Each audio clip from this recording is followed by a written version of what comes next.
معزز سامعین اکرام، السلام علیکم ورحمۃ اللہ وبرکاتہ۔ ناظرین اکرام، امید کرتا ہوں کہ آپ سب خیریت و عافیت سے ہوں گے۔ آج ہم جانتے ہیں سورہ یاسین کے بارے میں۔ سورہ یاسین پڑھنے اور سننے کے فائدے۔ اگر کوئی بندہ سورہ یاسین پڑھ سکتا ہے تو صرف پڑھ لے، نہیں پڑھ سکتا تو صرف ایک مرتبہ سن لے، انشاءاللہ تبارک و تعالی سننے سے اس کے تمام مسائل حل ہو جائیں گے۔ اگر کوئی بندہ پریشان حال ہے تو وہ سورہ یاسین کو پڑھ کر اللہ سے دعا کرے تو اللہ تبارک و تعالی، یا سن کر دعا کرے تو اللہ تبارک و تعالی اس کی تمام پریشانیوں کو دور فرماتا ہے۔ اگر کوئی بیماری میں مبتلا ہے تو بیماری کے لیے، شفا یابی کے لیے پڑھے یا سنے تو اللہ تبارک و تعالی اس کو بھی شفا عطا فرماتا ہے، کیونکہ اللہ تعالی قرآن عظیم میں ارشاد فرماتا ہے وَنُنَزِّلُ مِنَ الْقُرْآنِ مَا هُوَ شِفَاءٌ وَرَحْمَةٌ لِّلْمُؤْمِنِينَ۔ اللہ تبارک و تعالی نے قرآن عظیم کو مومنوں کے لیے شفا و رحمت بنا کر بھیجا۔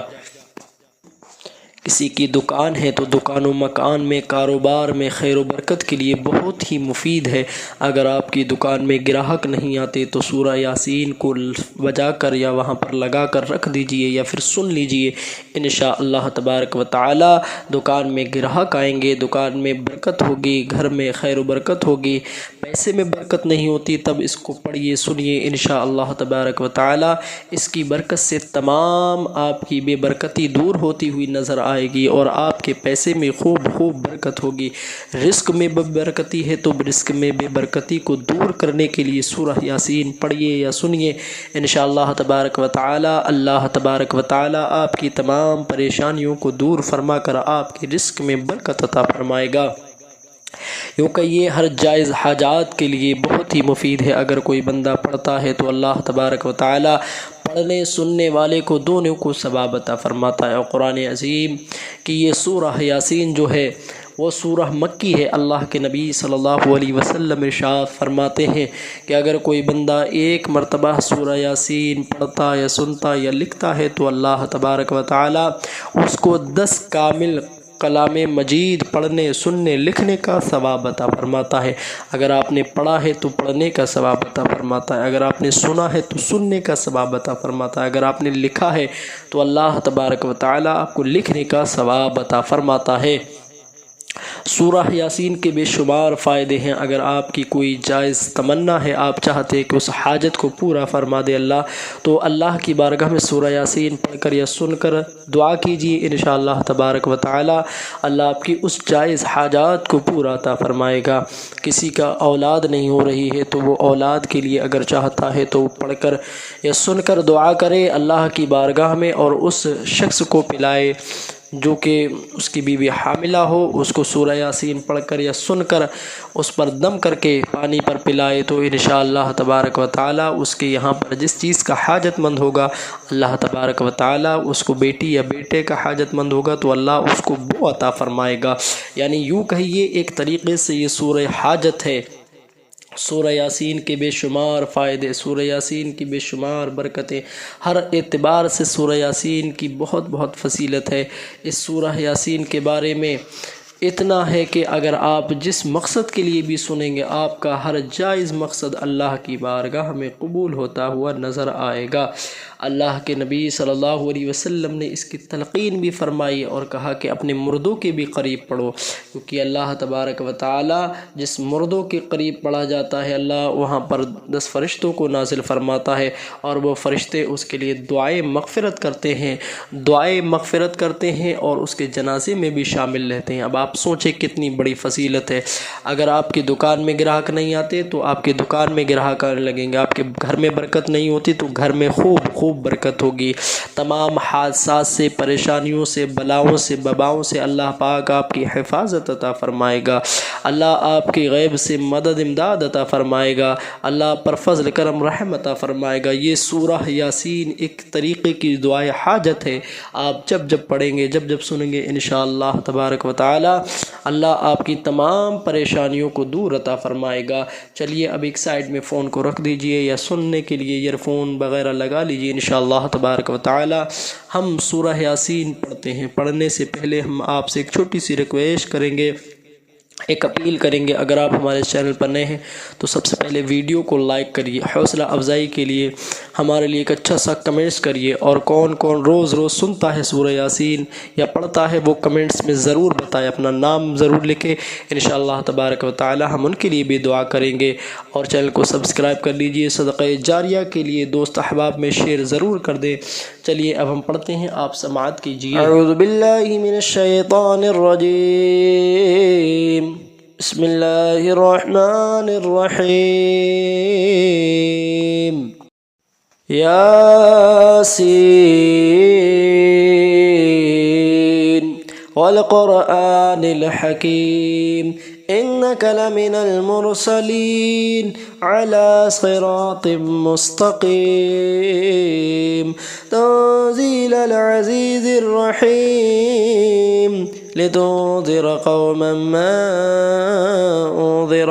आबाउहुम फ़हुम गाफ़िलून, लक़द हक़्क़ल क़ौलु अला अक्सरिहिम फ़हुम ला युमिनून, इन्ना जअलना फ़ी अअनाक़िहिम अग़लालन फ़हिय इलल अज़क़ानि फ़हुम मुक़महून, वजअलना मिन बैनि ऐदीहिम सद्दन व मिन खल्फ़िहिम सद्दन फ़अग़शयनाहुम फ़हुम ला युबसिरून, वसवाउन अलैहिम अअन्ज़रतहुम अम लम तुन्ज़िरहुम ला युमिनून, इन्नमा तुन्ज़िर मन इत्तबअ अज़्ज़िक्र व ख़शिय अर्रहमान बिलग़ैब, फ़बश्शिरहु बिमग़फ़िरतिन व अज्रिन करीम। इन्ना नहनु नुह्यिल मौता व नक्तुबु मा क़द्दमू व आसारहुम, व कुल्ल शैइन अहसैनाहु फ़ी इमामिन मुबीन, वضرب लहुम मसलन अस्हाबल क़रिया इज़ जाअहल मुरसलून, इज़ अरसलना इलैहिम इस्नैनि फ़कज़्ज़बूहुमा फ़अज़्ज़ज़ना बिसालिसिन फ़क़ालू इन्ना इलैकुम मुरसलून, क़ालू मा अंतुम इल्ला बशरुम मिस्लुना व मा अंज़लर रहमानु मिन शैइन इन अंतुम इल्ला तकज़िबून, क़ालू रब्बुना यअलमु इन्ना इलैकुम लमुरसलून, वमा अलैना इल्लल बलागुल मुबीन, क़ालू इन्ना ततय्यरना बिकुम लइन लम तंतहू लनरजुमन्नकुम व लयमस्सन्नकुम मिन्ना अज़ाबुन अलीम, क़ालू ताइरुकुम मअकुम अइन ज़ुक्किरतुम बल अंतुम क़ौमुम मुस्रिफून, वजाअ मिन अक़सल मदीनति रजुलुन यसअा, क़ाल या क़ौमि इत्तबिउल मुरसलीन, इत्तबिउ मन ला यसअलुकुम अजरन व हुम मुहतदून, वमा लिय ला अअबुदुल्लज़ी फ़तरनी व इलैहि तुरजऊन, अत्तख़िज़ु मिन दूनिहि आलिहतन युरिदनि अर्रहमानु बिदुर्रिन ला तुग़नि अन्नी शफ़ाअतुहुम शैअन व ला युन्क़िज़ून, इन्नी इज़न लफ़ी ضलालिम मुबीन, इन्नी आमनतु बिरब्बिकुम फ़स्मऊन, क़ील उद्ख़ुलिल जन्नह, क़ाल या लैत क़ौमी यअलमून,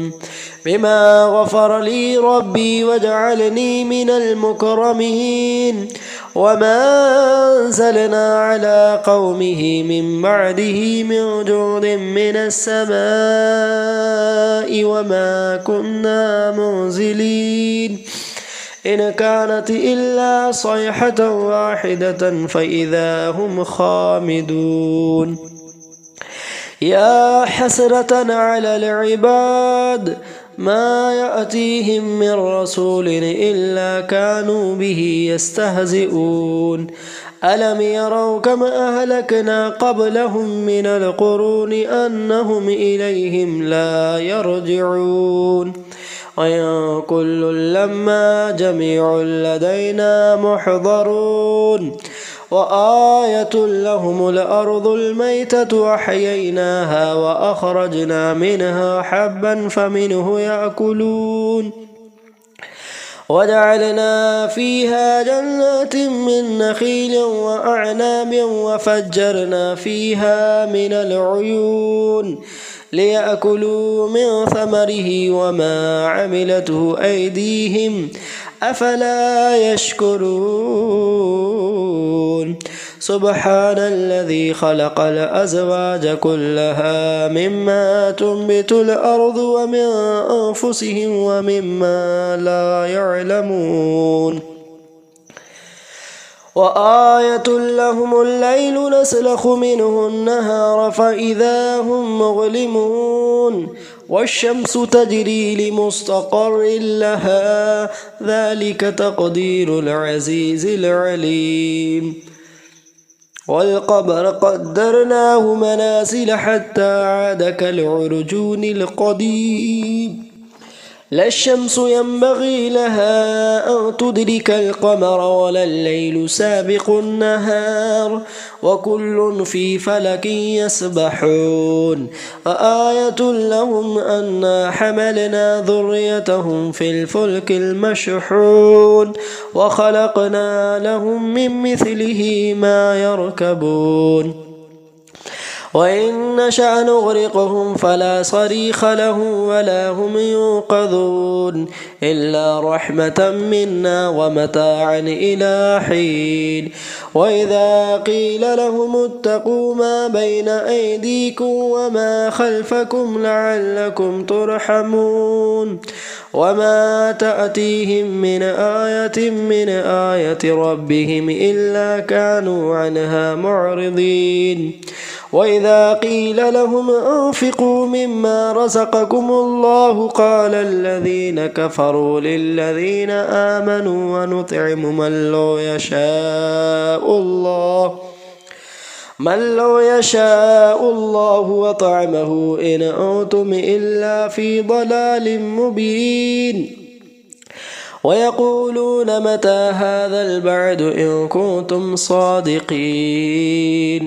ما ينظرون إلا صيحة واحدة تأخذهم وهم يخصمون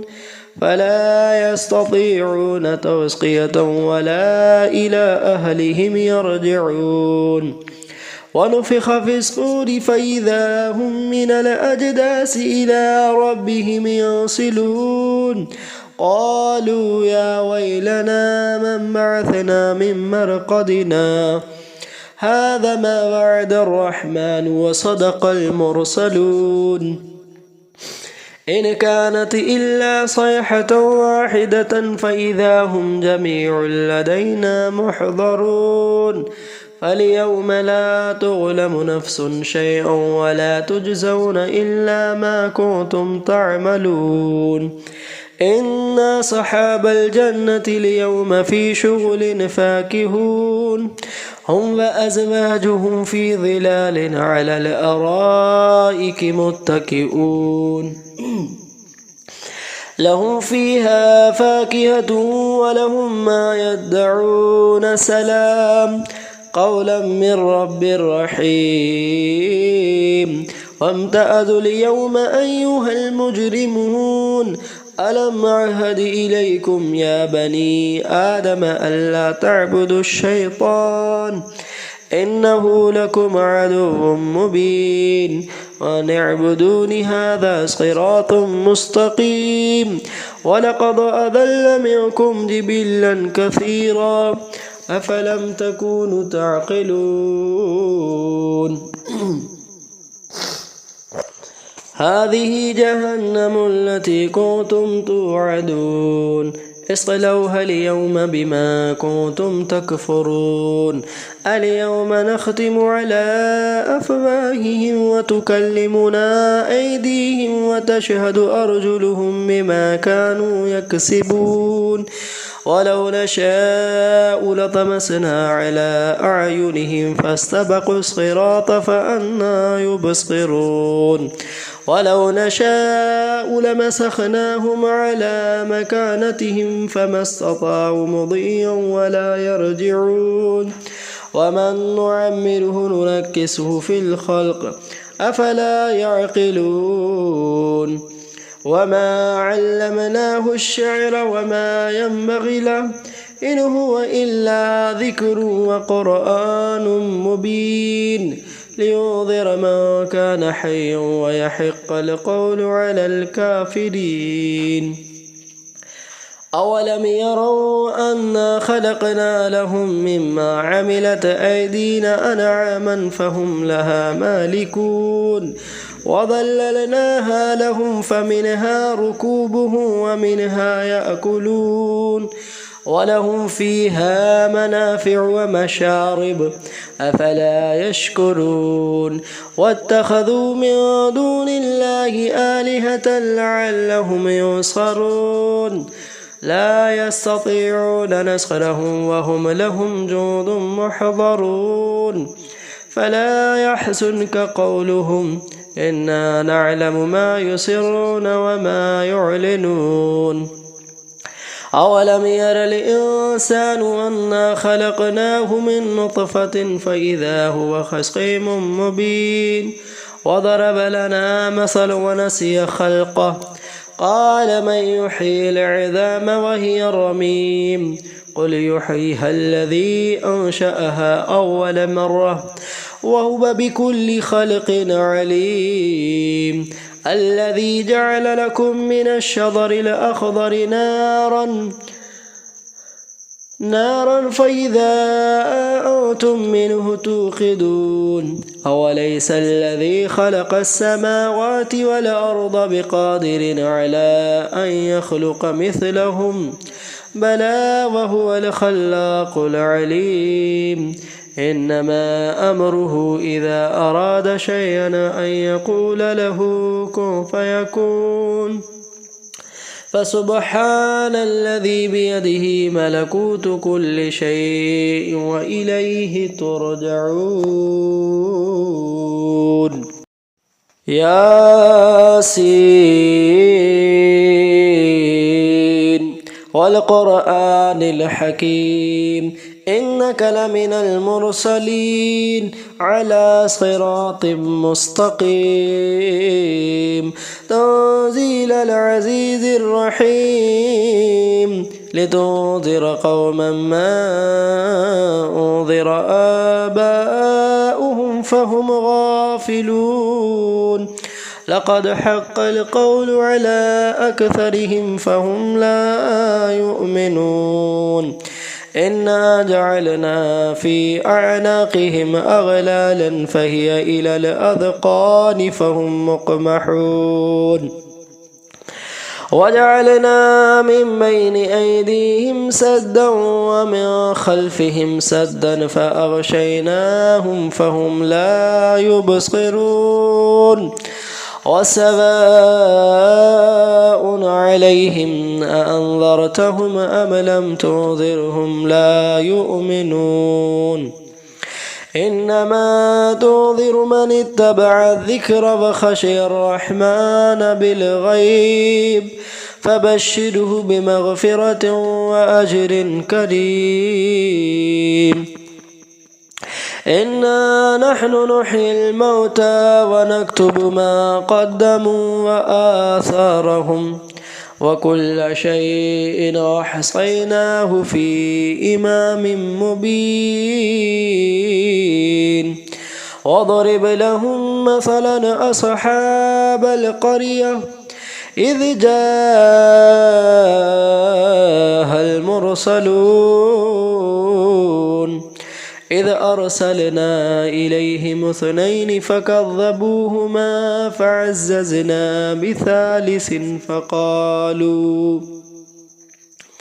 فقالوا إنا إليكم مرسلون قالوا ما أنتم إلا بشر مثلنا وما أنزل الرحمن من شيء إن أنتم إلا تكذبون قالوا ربنا يعلم إنا إليكم لمرسلون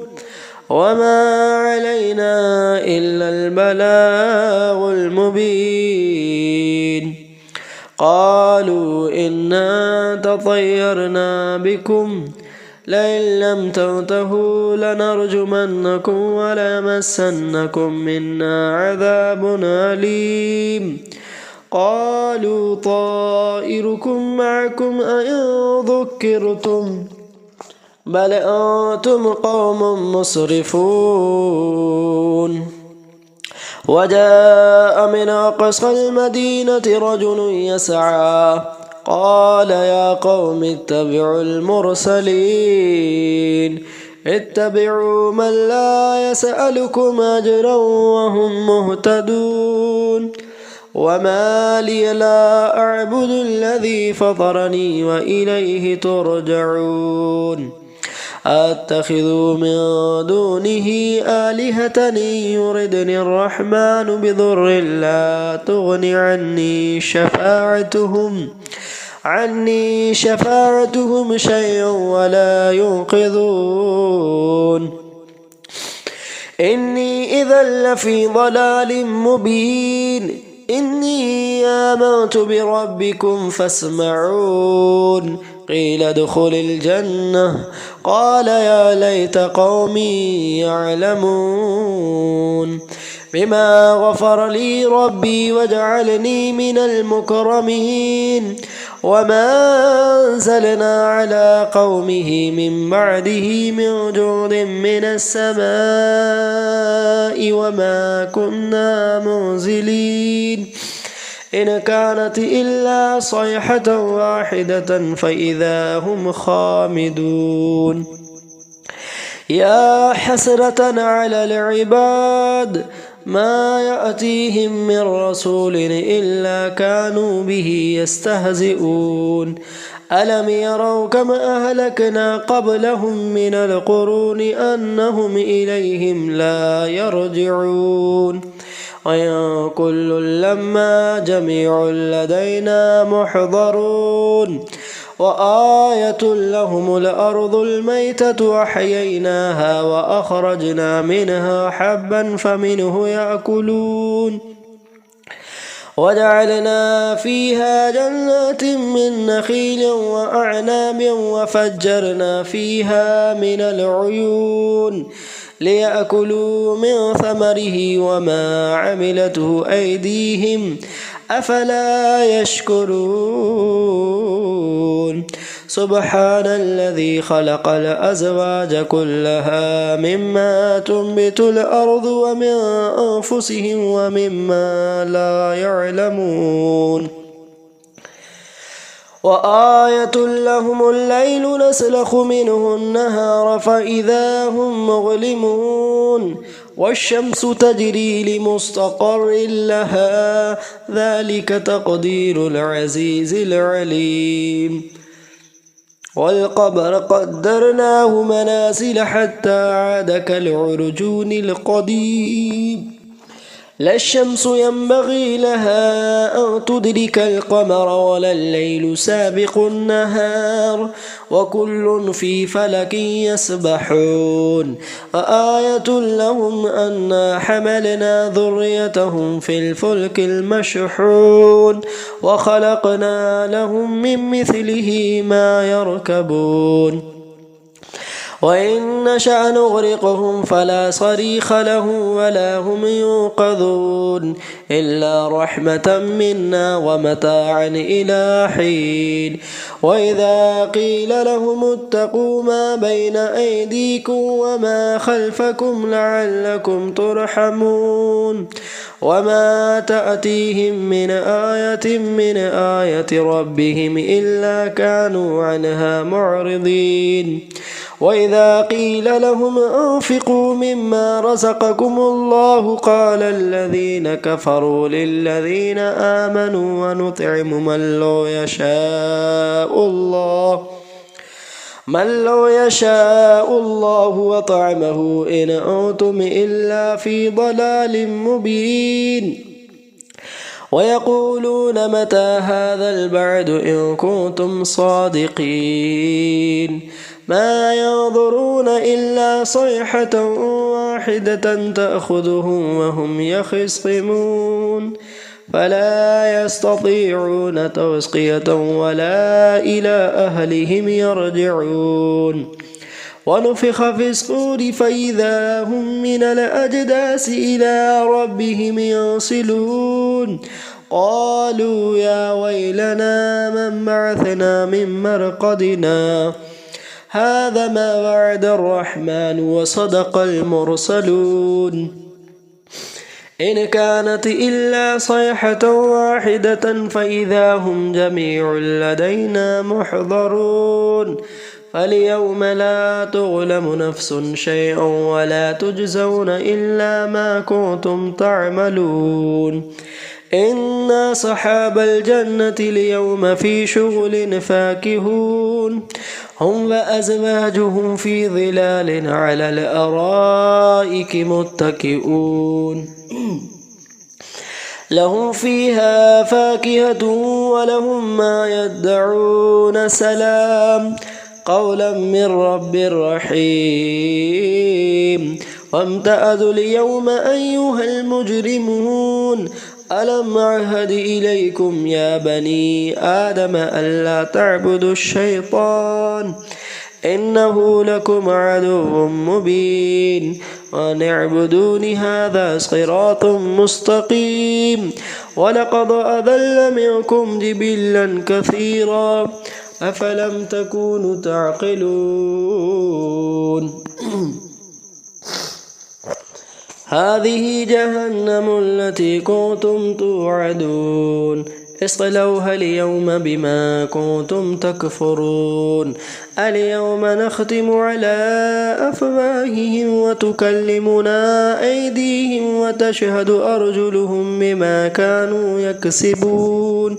ولو نشاء لطمسنا على أعينهم فاستبقوا الصراط فأنى يبصرون ولو نشاء لمسخناهم على مكانتهم فما استطاعوا مضيا ولا يرجعون ومن نعمره ننكسه في الخلق أفلا يعقلون وما علمناه الشعر وما ينبغي له إن هو إلا ذكر وقرآن مبين لينذر من كان حيا ويحق القول على الكافرين. أولم يروا أنا خلقنا لهم مما عملت أيدينا أنعاما فهم لها مالكون وظللناها لهم فمنها ركوبهم ومنها يأكلون ولهم فيها منافع ومشارب أفلا يشكرون واتخذوا من دون الله آلهة لعلهم ينصرون لا يستطيعون نصرهم وهم لهم جند محضرون فلا يحزنك قولهم إنا نعلم ما يسرون وما يعلنون أولم ير الإنسان أنا خلقناه من نطفة فإذا هو خصيم مبين وضرب لنا مثل ونسي خلقه قال من يحيي العظام وهي رميم قل يحييها الذي أنشأها أول مرة وهو بكل خلق عليم الذي جعل لكم من الشجر الأخضر نارا فإذا أنتم منه توقدون أوليس الذي خلق السماوات والأرض بقادر على أن يخلق مثلهم بلى وهو الخلاق العليم إنما أمره إذا أراد شيئا أن يقول له كن فيكون فسبحان الذي بيده ملكوت كل شيء وإليه ترجعون۔ حضرات یہاں سے سورہ یاسین مکمل ہو چکی ہے۔ اب آئیے مختصر سی دعا کرتے ہیں۔ یا اللہ تبارک و تعالی، جو ہم نے سورہ یاسین پڑھی ہے مولا، اس میں پڑھنے میں کوئی غلطی خامی ہو، سننے میں کوئی خامی ہو، مولا سے معاف عطا فرما۔ یا اللہ ہمارے اس پڑھنے کو اپنی رضا کی خاطر قبول فرما، اس کی برکت سے تمام پریشانیوں کو دور فرما۔ یا اللہ ہم سب کی ایمان، عقیدے، جان، مال، عزت، آبرو کی حفاظت فرما۔ جس نے سنی ہے مولا، سبھی کے کاروبار میں، دکان میں، مکان میں، رزق میں، کمائیوں میں، کھیت میں، کھلیان میں، پیسے میں خوب خوب برکتیں عطا فرما۔ مولا حادثات سے، پریشانیوں سے، خطرات سے سب کی حفاظت عطا فرما۔ یا اللہ ایمان، عقیدے کی سب کی حفاظت فرما۔ حالات ہندوستان کو بہتر عطا فرما۔ یا اللہ ہماری مسجدوں، مدارس، علماء اکرام، حفاظ اکرام، قبرستان، درگاہوں، مسلمانوں کی سب کی حفاظت عطا فرما۔ حالات ہندوستان کو بہتر عطا فرما۔ جھگڑا فساد سے اس کی حفاظت فرما۔ آپس میں سب کو بھائی چارے کے ساتھ زندگی گزارنے کی توفیق عطا فرما۔ فلسطین و غزہ کے مظلوم مسلمانوں کی حفاظت فرما۔ یا اللہ تو رحمان ہے، سب پہ رحم عطا فرما۔ یا اللہ تو کریم ہے، سب پہ کرم عطا فرما۔ یا اللہ جو پریشان ہیں ان کی پریشانیوں کو دور فرما، جو بیمار ہیں انہیں شفا عطا فرما، جو قرض میں مبتلا ہیں قرض سے نجات عطا فرما۔ یا اللہ جو غیر مقدمے میں پھنسے ہوں ان کو رہائی عطا فرما۔ یا اللہ جو بے اولاد ہیں ان کو نیک صالح اولاد عطا فرما۔ جن کے نکاح کے لیے پیغام نہیں آتے مولا، ان بچیوں کا جو جوان بچیاں ہیں مولا، ان کے لیے غیب سے رشتوں کا انتظام عطا فرما۔ یا اللہ جو بے اولاد ہیں ان کو نیک صالح اولاد عطا فرما۔ تمام کو اپنے والدین کا فرما بردار بنا۔ یا اللہ مرحومین کی بخشش و مغفرت عطا فرما۔ جب دم آخر ہو یا اللہ لب پر لا الہ الا اللہ محمد الرسول اللہ صلی اللہ تعالی علیہ وسلم۔